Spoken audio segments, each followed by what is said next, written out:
সম্প্রতি এনসিপি নেতা নাহিদ ইসলাম একটি গুরুত্বপূর্ণ বক্তব্য দিয়েছেন। তিনি বলেছেন, প্রয়োজনীয় সংস্কার ছাড়া নির্বাচনে অংশ নেবে না তাদের দল।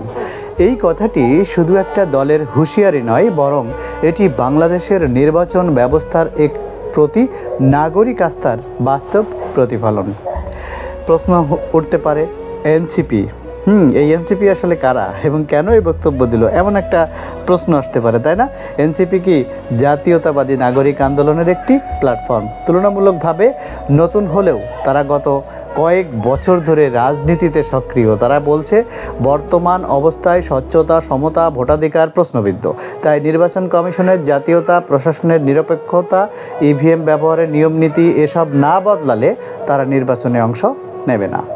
সংস্কার বলতে তারা আসলে কি বুঝিয়েছেন, এটা কিন্তু আমাদের জানতে হবে যে সংস্কারটা চাচ্ছে কি চাচ্ছে। সংস্কার বলতে এনসিপি বোঝাচ্ছে, এক নম্বর হলো রাজনৈতিক দলগুলোর অংশগ্রহণে একটি জাতীয় সংলাপ হতে হবে।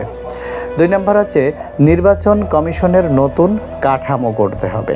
3 নম্বর হচ্ছে সেনা মোতায়েন সহ ভোট কেন্দ্র, আইন শৃঙ্খলা শক্ত ব্যবস্থা নিতে হবে।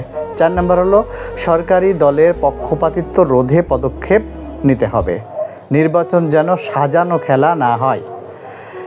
এই বক্তব্যের প্রভাব ও বার্তা আসলে কি বহন করে? নাহিদ ইসলামের বক্তব্য বড় দলগুলোর জন্য একটি বার্তা, কারণ ছোট ছোট দলগুলোও এখন আর ভয়ে মুখ বন্ধ রাখছে না। তারা চায় গণতান্ত্রিক নির্বাচনের মাঠ হোক সমান, শুধু অংশগ্রহণ নয়, তারা চাইছে অংশগ্রহণযোগ্য পরিবেশ। এটাই গণতন্ত্রের মূল। এখন আমরা 2014, 18, 2024 এখানে কি দেখলাম? আমরা দেখেছি 2014 সালের নির্বাচন হয়েছিল একতরফা। 2018-এর নির্বাচন নিয়ে উঠেছে রাতের ভোটের অভিযোগ। এখন 2026-এর আগে যদি সংস্কার না হয়, তাহলে দেশ আবারও একটি প্রশ্নবিদ্ধ নির্বাচনের দিকে যাচ্ছে। এনসিপি সেই ইঙ্গিত দিচ্ছে, এই সুযোগ যেন না সৃষ্টি হয়।